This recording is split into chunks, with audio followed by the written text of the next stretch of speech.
Welcome to Behind the Sports Medicine Podcast, proudly sponsored by AJR Sports Science and Healthcare Consulting. At AJR, we are committed to offering a comprehensive range of exceptional services, including applied sports science analytics, healthcare and sports medicine consulting, and leadership and coaching development. To learn more about AJR, visit their website at ajrsportscience.com. I'm your host, Andrew Rizza, an allied healthcare professional with over 25 years of experience. My career has primarily spanned private physical therapy and public school athletics. Driven by curiosity and a passion for the industry, I created the Behind the Sports Medicine podcast to explore the ever-evolving landscape of healthcare with a focus on sports medicine, physical therapy, athletic training, and sports science. Each week, we'll dive into the challenges healthcare professionals encounter and discuss how collaboration can enhance understanding within the industry. Our goal is to improve the experience for patient and athletes alike. Now, on to the show. On this week's Behind the Sports Medicine podcast, I'd like to welcome athletic trainer and founder and president of Sports Medicine Consultants, Chris Troyanos. Chris is an entrepreneur who has served as a medical director and coordinator for several athletic events. As the medical coordinator to the Boston Athletic Association, he is the architect for the medical coverage provided at the Boston Marathon.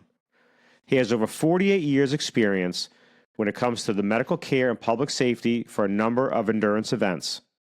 He is a sought-after lecturer on the subject of healthcare for large-scale athletic events and has extensive experience working with local, state, and federal agencies as it relates to mass casualty concerns for major marathons.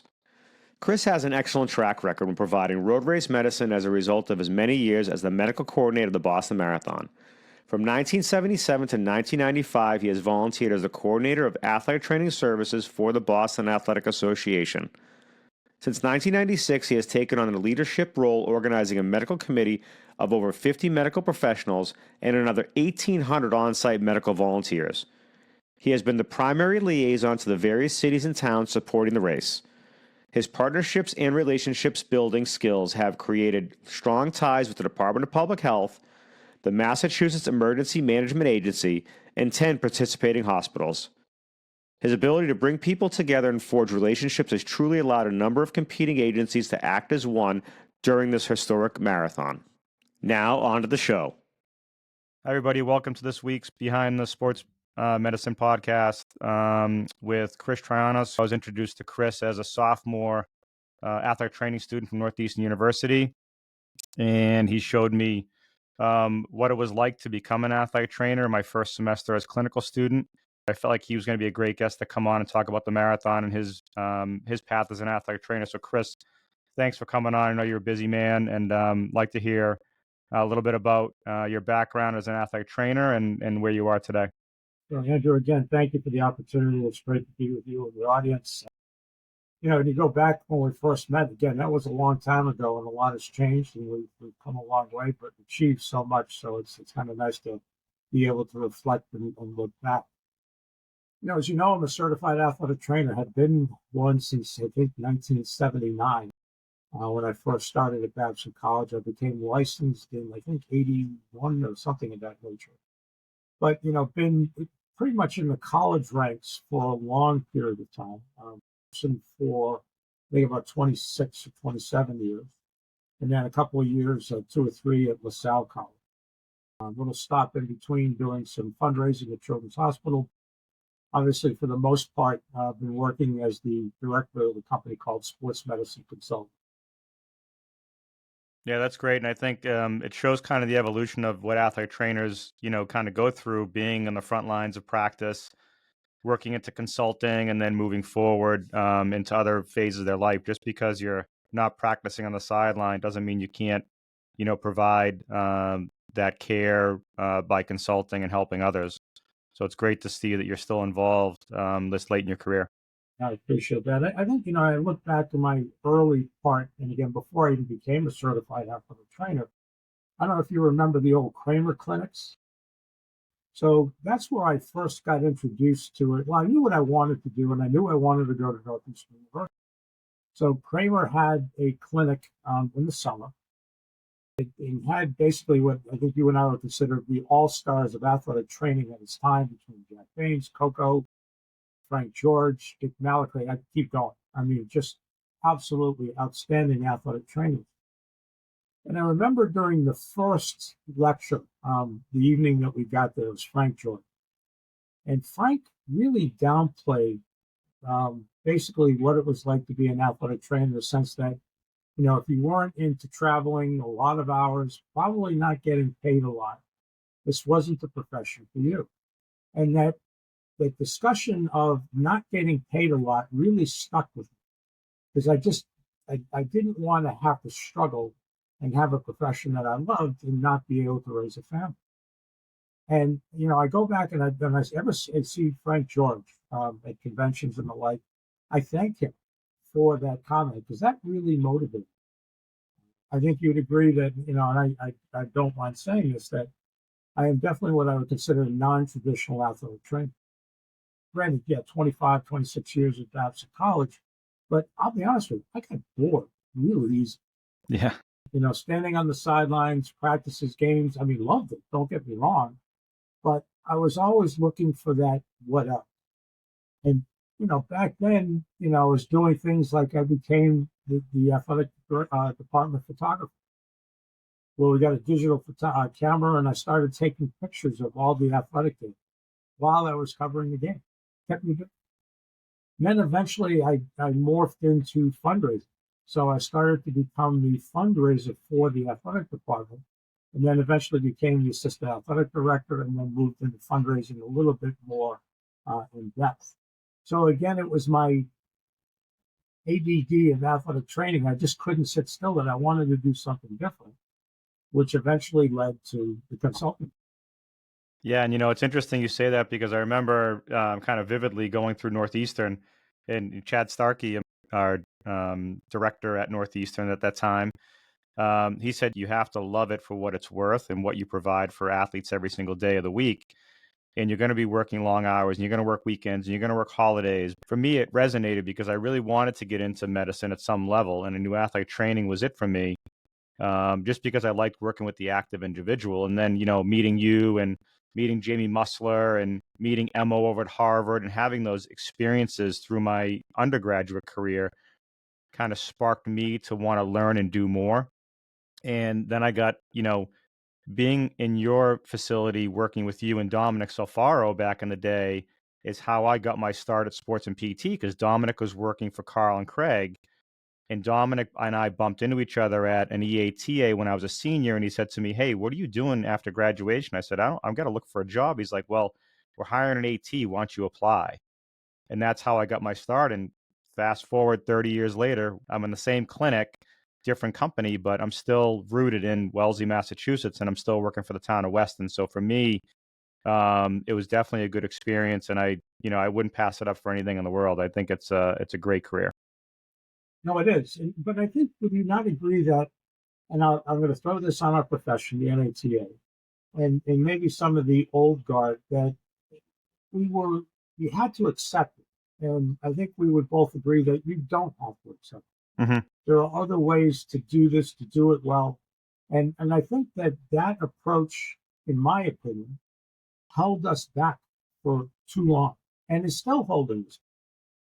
Again, you go into what the BOC has done and the NATA has done in regards to saying to new athletic trainers, you have to go to a doctorate level. I don't know how you feel about it, but I've been against that from day one. I think it's a total mistake.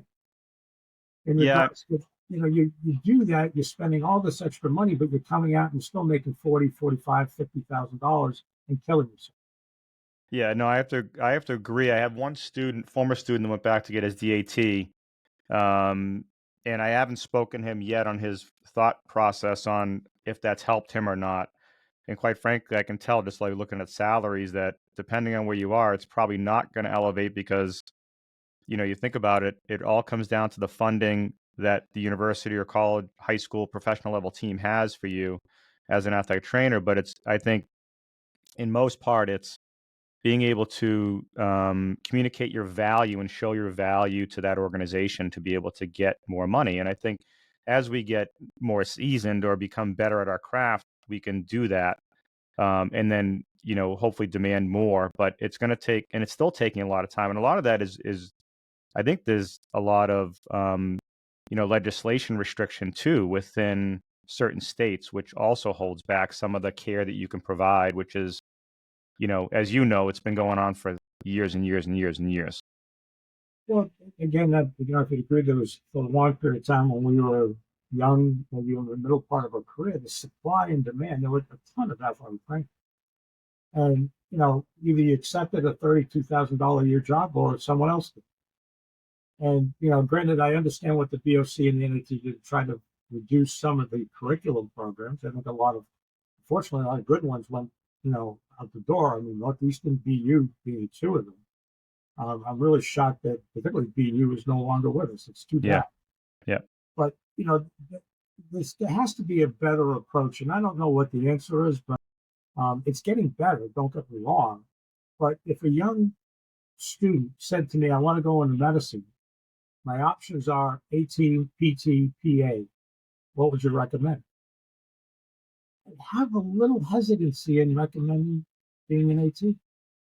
Yeah, I think it goes back to, I think, you hit it earlier on what's the value and the salary that's involved given what you're giving for care and what you're providing day in and day out. I've had a couple students that have gone on to AT, high school students, and they went back and got PT and went back to medical school. So it's kind of paved the way for them to see if they really like medicine. I think it's an expensive way to find out if you like medicine, though. I mean, we have our daughter just finished undergrad, not in AT. She went for speech language, but that's a pretty hefty price to try to pave your way. But I guess there's a little bit of work to do on NATA side, but also for us to advocate for ourselves. And hopefully the younger generations are advocating better than we did, or at least they're being heard better than we were to help out. I mean, I'm to be honest with you, I'm worried about the profession's future. I really am. Yeah, I feel the same way, but I'm hoping that it's going to be better than what we're seeing, because there's a lot of us that are, in our career that we may be retiring in the next 10 years or so, right? And then what's coming up, the ranks, and can they cover where we have, over 600 high schools in Massachusetts alone, and there isn't enough athletic trainers for those where there should be, right? So I think that's definitely another discussion we need to bring forth the powers to be able to figure out how. Nothing we're going to solve today, Andrew, but I think we Right. all can see the progress. So moving on to marathon, I think this is one of the reasons why I really wanted to talk to you a little bit more in detail. I honestly, my Northeastern, I had 1 year that I volunteered for the marathon, and then I was wrapped up in my profession being in a public school. We have stuff over the vacation weeks. Can you describe a little bit into the planning of the marathon and what goes into that, and give people a better idea? Like, it seems like it's a year-long process, right? Or is it something that's 6 months? I mean, the amount of people you have to get to volunteer, the amount of process of getting things donated for the marathon, how to make sure that you're caring for the athlete that's running the marathon. Can you go into a little bit of detail about how that works? So even in a little detail, it's amazing the multitude of layers. I know your podcast isn't that long, but it is so many layers. It is a year-round planning process. Not 24/7, but there's a lot happening, and obviously the 6 months leading up to it are pretty intense. But to give you an idea, what I do as the medical coordinator, so I am contracted by the Boston Athletic Association to manage all of their events. So it's 4 events: it's the 5K, the marathon, 10K, and the half. And they're my biggest contract from the company Sports Medicine Consulting. So everything that happens, particularly at the marathon and those other events, falls under my domain. With that, I have, much like as we do with any of the high school, college jobs that we have our medical directors, and I report to 4 of them. So it's still the same setup as we would in the normal traditional setting. But, as we know, physicians don't have time to get into the minutia of all the planning and meetings and everything that goes on with it. So I've got really 4 outstanding physicians that I work with. Then we have a medical committee. That medical committee is, I'd say, close to 70 people strong. They represent people like Larry Venus, who is my athletic training coordinator. I've got David Nolan, my PT coordinator. I've got people that are in charge of all the docs, nurses. But then I have other subsets of people that are dealing with medical records, medical security. I can keep going. It's just a multitude of different individuals that have a slice of the pie, and that's their domain, and they report to me. And it's a big effort. And to be honest with you, every one of these individuals, including the medical directors, are all volunteer. Right, right. Which is amazing that they've taken time out of their regular schedule to volunteer, but the importance of that and how that impacts the runner, right, that's running that race to make sure that they're safe at all aspects and all, miles of the race. I think Andrew, you might agree that what helps me is I'm representing a tremendous plan. The Boston Marathon, the BAA. And look at this, it's the most iconic marathon in the world. So with that, knowing how to leverage that brand to the advantage of what we're trying to achieve and to achieve our goals is something I don't have any hesitancy in using. And it works well, and people want to be involved. Yeah, that's great. I think I was at a conference last August, a year ago, and it was actually probably the end of June, so almost about a year ago. And the Corey Stringer Institute was running the conference on, we were going over a bunch of different policy, but one of them was heat illness and how to treat heat illness. And the standard of care obviously is cold immersion, rectal thermometry to cool the athlete properly and in the correct amount of time and get them when they're down to temperature off to the hospital or walking out of the tents, basically. And in the high school athletic realm, it's been like this no, like you shouldn't be doing that. And honestly, we sat down and we said, no, this is the common practice. This is what we're going to implement. And we brought them in. And this was one of the reasons why, because you do it all day long in the marathon. Every road race does this now. It's standard of care. The NATA calls it the standard of care for treating heat illness. And what are we doing? We're seeing young kids that are working out in hot weather, football players, track athletes, and they're not being cared for. It's just like if you were going to, administer an AED for someone going into cardiac arrest. Just because they're a female on a field, are you going to not use an AED? You're obviously going to make sure that everything's safe around them and protect them so people can't see what's happening, but you're still going to administer that care. So we actually wrote that policy in, and that's our common practice because we know that that's the best for the athlete. So for you, as the coordinator of the marathon, what role does the ATC, like if someone like me was coming to work for you, what is my role? Are there different delegations within that? How do you manage that, and how are they taking care of the athlete coming in off the course? So, I think you knew this, is that when you look at our medical volunteer base, it's a multidisciplinary base. Doctors, nurses, EMTs, I keep going, PTs, athletic training. And we design our protocols to obviously fit the need of the event, and they act as our standards of care. But we also make sure as we're designing those protocols, they fit within the standards of care of the volunteer and what your license will allow you to do. So, with that, as an athletic trainer and our role delineations, you can do ice immersions, you can do rectal thermometers, and all of our athletic trainers are pretty much involved in that if need be. So that's how we kind of delineate. Now, it might not be the same for an EMT or a paramedic, but a nurse or a doctor can all do rectal thermometry. Not difficult to do. If you haven't done it, granted, there's a little bit of a sheepish factor. Do I really want to do this? But once you understand that it is a medical emergency and what you're doing is saving someone's life, then it becomes a little bit more acceptable. I can't tell you how many times I've done either rectal thermometers or done ice immersions. I don't think Doug might agree with this, but I think I've probably done more than Doug has in this group. Tomorrow I'm speaking at the American College of Sports Medicine, and a lot of it's got to do with the marathon and the program, but also I'm talking about climate change and how climate change has really impacted the athletic fields, endurance medicine, and all of that, and the fact that we're seeing so many more heat illnesses. And I have a slide in here that I put up. It was 4 events. So it was the BAA 10K in June. I had the Beach to Beacon in August, first week in August up in Maine. Falmouth Road Race 2 weeks after that, and then the Cambridge Half Marathon in November. Out of those 4 events, 72 exertional beach days in 4 events, the highest being the 112.2. Wow. Pretty I mean, amazing. it absolutely is to see that many in a 4-event span, where so many athletic trainers might see 1, 2, maybe Correct. 10. Yep. And that's why Doug and a lot of us recommended if you can ever get to Falmouth as an athletic trainer, that's a living lab. I mean, we did 40 that Yeah. year. Yeah. Amazing. Yeah. And then how many of those athletes, just to give the listeners an idea, how many of those walked out of the tent versus going to the hospital? Large percentage. Yeah. At Falmouth, one year that we had the 40, I think we transported 6. Yeah.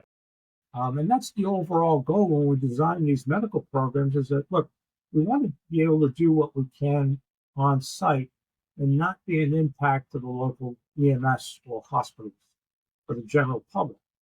And if I'm sending 30, I mean, just this past Boston Marathon, we had 40 exertional history. If I'm sending all 40 of those to the hospital, it's not really the goal that we have in mind. Right. And then you're overloading the emergency department, and are they actually getting the treatment they need? And they're probably not, because they're not set up for it. Well, but also in all the events that I work on, Andrew, is that we reach out to the hospital. So we have great relationships with 9 different hospitals, 4 in the course, 5 in Boston. We work with their emergency rooms. We work with the emergency preparedness coordinators, and we share our protocol.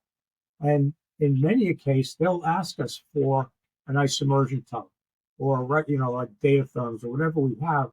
And they've adopted our protocols for that event, but then have adopted those protocols for other events that we're not involved in. Yeah, which is good. It is very good. Now, speaking of data therm, it's hard to get your hands on one these days. I was talking to Colin Sports Medicine about it, trying to get mine, and I ordered mine a year ago, and I'm still waiting for it. So Carol was telling me that, no, you should have it by this July, hopefully. So fingers crossed. I got, for the marathon, I ordered 20 extras. Yeah. I got the 20, but no pro. Yeah. And that's what she said. The hard part, I think it's coming. Is it they build them in Sweden, but they're bringing them here, or vice versa? Yeah. Either Sweden or Germany, and there's been a supply chain issues, and there's a company called RG Medical out of the Midwest. Well, maybe we should build our own. What do you think? Andrew, we've looked into it, to figure out how can we reverse engineer it, because there just is no good alternative.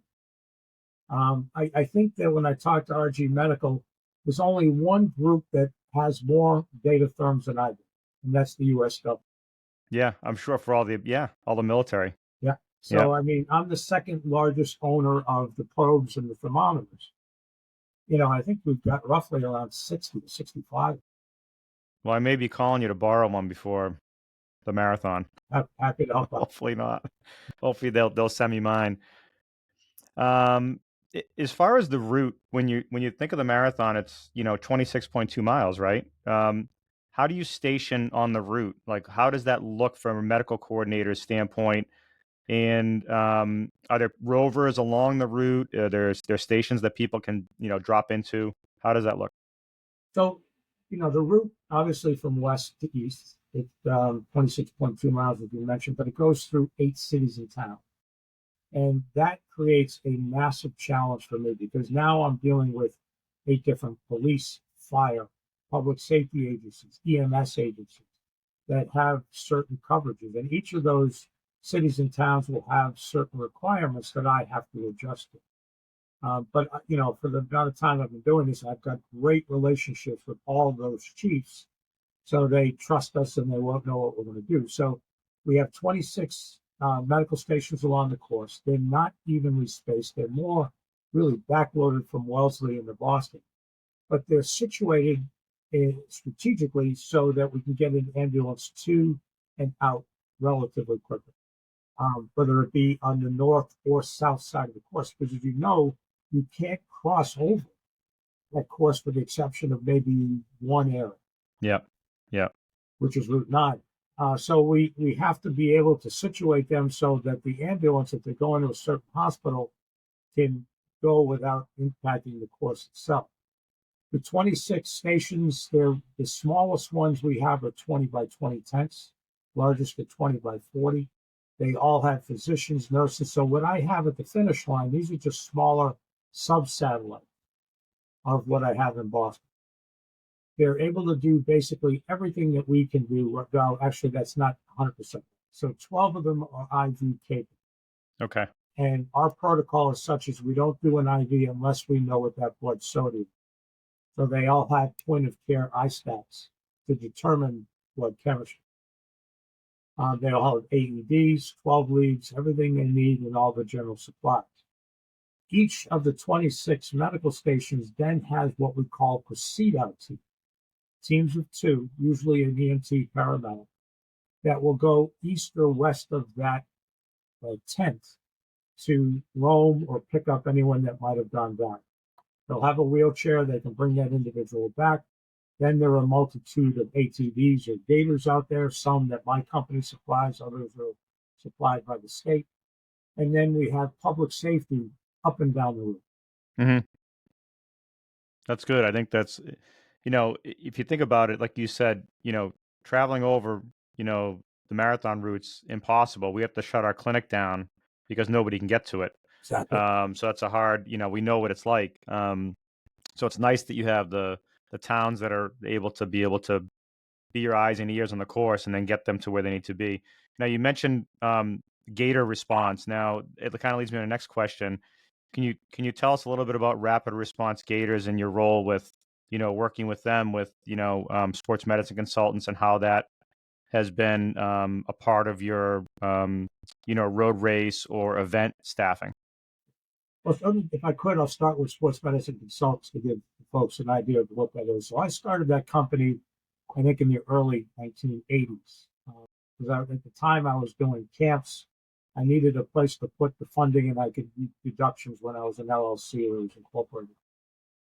But then started to look at these events and knew that these events needed help medically. So eventually I decided to go full bore into sports medicine consultants, where we have roughly about 12 or 13 events that hire us to manage their medical program. And obviously, as I mentioned earlier, the BAA being one of them. And I've been doing that now for full time since 2014. And that's my sole job. The rapid response medical gators piece, one of my volunteers came to me and we had one or two John Deere gators, retrofitted them with lights and sirens, and had a couple of what we call med beds, beds that you can put in the back. Basically joined with him and we developed the company Rapid Response. And right now we have a fleet of 5 ATVs. 4 of them are John Deere, one is a Can-Am. And the primary role of Rapid Response is we rent these to municipalities. So just this past weekend, 3 of them were at Boston College, where Harvard PD and EMS were using them at that. We used them at all the events that I managed and others. July 4th is a very big weekend for us with all the ATVs being rented. But then what we also do is we build these for municipalities or colleges or anyone that would like one. And we built one a year and a half ago for the Patriots. So that if you're ever at the game, you see that 4-seat John Deere. Well, we built that for Jimmy and his team based on the specs that he wanted. So we build them that we can do, whether it be a Stokes, a backboard. We could also do it with deer antlers, so you can put a stretcher or another type of stretcher in it. And we also now are building what we call fire suppression skids. We've had fire departments come to us and we put maybe a 30 or 50-gallon tank on it with a CET pump and with the hose, and then that goes out into the woods to handle a small brush fire. So that's been going on for about the last 10 years. Okay. Still growing. We have some ups and downs, but it's a very unique company. Yeah, I mean, we have I have a John Deere XUV over at Weston, and we needed it for a bunch of different reasons. One for transport, but we have 16 fields, pretty big complex. And we had a med bed put on it. I have a hydraulic bed lift, backboards on it. I got a seat on it. So I can put anybody on that easily and get them from a backfield to the front of the school if EMS cannot get into the backfields because the gates aren't accessible. So for us, it's been a game changer for us. And I've had that it's got to be 10, 12, at least 12 years. So it's definitely worth its weight in gold when you're dealing with athlete, extraction and bringing them to where they need to be. Question. And there are quite a few companies that make this product. There's one called Kimtech up in Vermont that does a tremendous job, and they probably got the lion's share of the market out there. But what we do is we are kind of more of what I consider a boutique company that, whether it be Jimmy Wayland or you or anyone else that came to us and say, well, this is what I'm looking for. Well, we can design it based on your needs. We don't do cookie cutter products in any way, shape, or Yeah, now if somebody is listening that wants to get a hold of you guys to be able to discuss a product, what's the best way for them to get in touch with you? well, I mean, obviously, my cell phone number would be one way to do it, which I'm sure you can put up on the screen. But just look up Rapid Response Medical Gators or Sports Medicine Consultants. The numbers are there. And then once we have an understanding of what you're looking to do and the job that you want the ATV to do, then we would work with you, your school, your institution, organization to recommend the type of vehicle that you want. We're not married to just John Deere. We like John Deere. We think Can-Am is probably a better way to go. We're not a big Polaris or Ranger fan because of just some mechanical issues. But what we would do is work with the institution where you buy the vehicle. You choose it, we would work with you. But as we design it, we work to make sure that the specs of the vehicle, particularly the weight limitations, between what we're doing with the bed, patient, the amount of property or materials you're putting on it, and the driver all fit within that spec.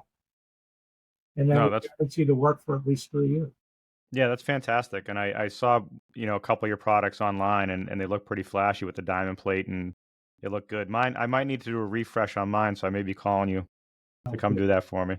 I think the one thing that we do, Andrew, that's different from others is that I've got this guy, Bobby Melvin, and Bob is just a magician when it comes to metal and aluminum. And when we build these, we don't use poplar. And if we do, everything is welded. We either bend them or weld all the seams, all the corners. So that weld is not going anywhere. And we use a thicker aluminum than what you might find with some of our competitors. Yeah, that's great. Hopefully you get some people giving you guys a call, but if I have anybody looking, I'll be sending them your way. We appreciate that. Thank you. So during your service as an athletic trainer, just thinking traditional athletic training is, you can also look at the consulting piece too. Is there anything that stood out and you took a step back and thought of, hey, you know what? I'm glad I became an athletic trainer. Is there something that you did is someone's life you changed? Was it something within a colleague's career or peer? Anything that stands out for you over the last, I don't want to say how many years, but career? You talk about mentors, and I was extremely fortunate to have two outstanding mentors and friends. They were friends as well. Coco Kasabian and Jack Baines. They're the ones that really set me in the right path to understand what it was to be a good athletic trainer, to listen and to deal with people. Then getting the Babson, people like Carl Nelson, Mike Linkovich. I can keep going. So many that, when I became certified, as we didn't have a really good understanding of what we needed to be. We were still pretty green. And to have that type of support when you went on the road with that type of individual, those individuals it really gave me a comfort level. So fast forward, and just looking at you, you were one of my students way back when, and obviously you turned out great. I didn't screw you up. That's right. But I'll be honest with you, and I think you might agree. I was not the easiest guy to work for. No, but you know what? I learned that, hard work pays off, right? And the way that you had worked with athletes and the things that you taught me day one. I remember being on the soccer field at Babson and you said, go through my medical kit and know where everything is. Cause if I need something, I want you to know where it is. And that was day one. And I just like, holy shit. Like, so, and you really took the time. And again, I think it's a little bit of tough love with the profession, but you need to know what to do, when to do it, how to take care of the people you need to take care of, and do it so you make a difference. And if you're doing that, I think you're winning every day, which is good. I agree. And I think, looking back at my career, you asked me what the proudest moment is, and it's really kind of a culmination of things. But, going back to the marathon, think about this. When I first started, it was myself, John Dana for the first year. Then Brian Fitzgerald came in the year after that. So there were three athletic trainers at that event in 1977-78. Fast forward now, over 150 athletic trainers, certified and students at that event. Pretty amazing. It is amazing. And I remember when I was working at Babson or LaSalle, and I would get resumes when we had an open position. And when you see experience, Boston Marathon was in 99% of the resumes that we received.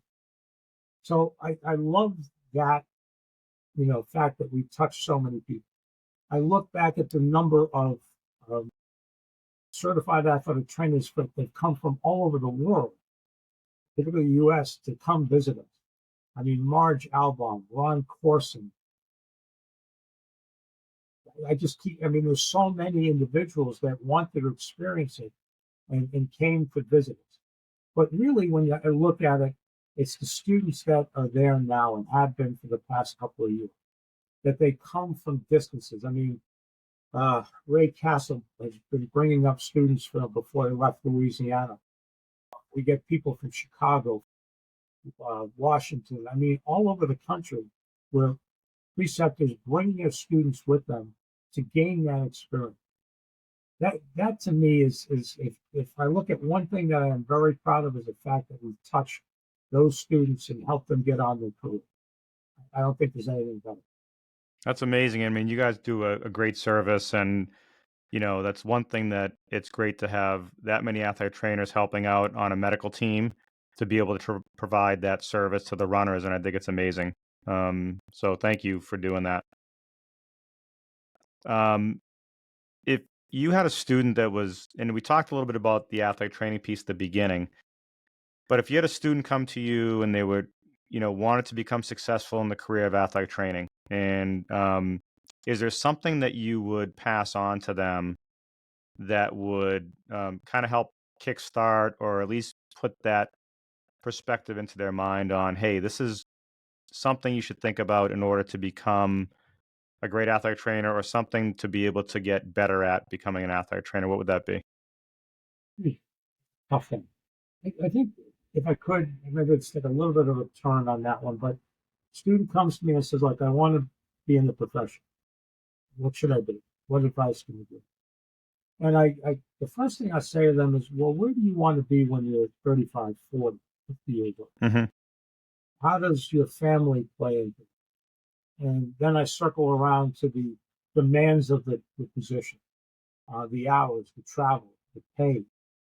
Can you make that transition into having a family and a career? And I hate to say this, but it's a little different when I'm talking to a female athletic trainer. Yeah. And why is that? Why? I've always felt that the profession has not been kind to our female professionals. Mm-hmm. It is so difficult to do the job and raise a family at the same time. When you don't have that other significant other at home that might be able to do the things that you were doing as a young mom. That's sad, because in my career, I've seen so many outstanding female athletic trainers that couldn't stay in the profession. So I really, in either side, I'm talking about what does it look like for the future, and understanding the pitfalls of all the things we've talked about before, and saying, can you overcome it? What difference can you make in the profession so that you are making a good wage and a reasonable set of hours where you're not working 80 hours a week? And it's kind of the same thing that was said to me, but do you have the fortitude to get through it and make it better? And I think that's what our profession needs, is those individuals that want to keep pushing the needle forward. You've done, I've done. Yeah, no, I have to agree with that. I think that's the one reason why I didn't pursue, a Division I or professional career was because of the being away from home, right? If for some reason something went sideways and my contract doesn't get renewed, where am I going next? Especially in pro sports, you just never know, right? There could be a whole managerial shift, and guess what? You're traveling somewhere, picking your family up. Not to say that it probably would have been rewarding. I think every job that you do in medicine is rewarding because that's why you do it. You do it because it makes a difference in that person's life every day. So for me, that's why I stuck with what I'm doing is, I still work 12 to 14-hour days, but I'm at home every night, right? I can provide for my family. And it's just the way that I was brought up. I work and do my thing and I provide, and that's what I like to do every day. So for me, again, you talked about the female athletic trainer. If I was a female, how would that look? I've seen some doors get open, like you said, or have definitely opened in the future. This has changed over the past probably decade or so, but it's still a long way to go. But I feel like there's still that ability to have that balance in life, and it's tough in the profession just because the way that the profession is. It is, and I know it's changed a little bit, but not enough, in my opinion. I mean, it's still talking, I'm sure you do, with so many athletic trainers that are in the high school, particularly the college level, and they're still at the mercy of the different coaches. Mm-hmm. And, off-season sports, which are just going out of control. Mm-hmm. Yep. 7 days a week, nights, weekends, holidays, and just, you can't raise a family. And I don't know if you'd agree with it, but I paid that price severely, as for a young family when I was at Babson. But I made that choice. Yeah, no, I agree. I think there's we have a lot of work to do. Let's put it that way. So hopefully, any younger athlete trainers listening, we're handing the torch over. Chris is on his back like half 18. He's like ready. He's almost done, but I got a little ways to go. But I think we have to advocate better for ourselves. And I know, Jamie Musser and I are going to talk in a few weeks, and him and I have talked about this a lot. So hopefully we can figure out more of the legislative stuff, and more of the BOC stuff would be amazing to talk about. I don't know if you agree with this, Andy, but it's interesting to do a podcast or a panel discussion. Yeah, I've thought about it. Just on that topic alone, with a mix of older, younger, mid-level, male, female athletic trainers to just get different perspectives. Yeah, I've thought of it because I want to get, again, like you and I had talked about at the beginning, is that just the perspective about where do you think athletic training is going, how is it evolving, and also the demand, but also the education piece too. Like we talk about with PT going from a BS to an MS to a DPT, and athletic training now is following the same suit. But what does that mean, and how does that look? And Chad and I are going to talk too because he runs the program at Ohio University.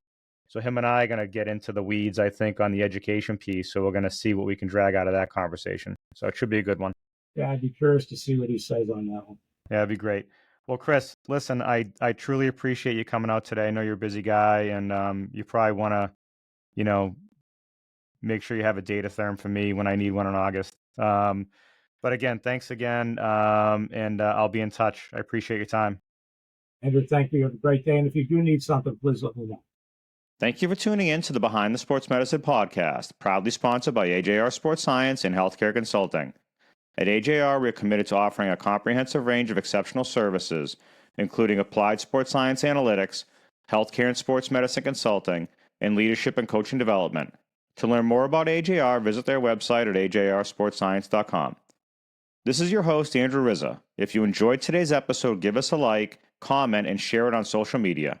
Access all of our episodes on platforms such as Apple, Spotify, or your preferred podcast app. Stay updated by following us on Instagram at Behind Sports Med Podcast, on X at AJR Sports Sci, or visiting our website at ajrsportscience.podbean.com. Don't forget to subscribe to our YouTube channel at AJR Sports Science for upcoming content. Thank you for tuning in, and stay tuned for our next episode.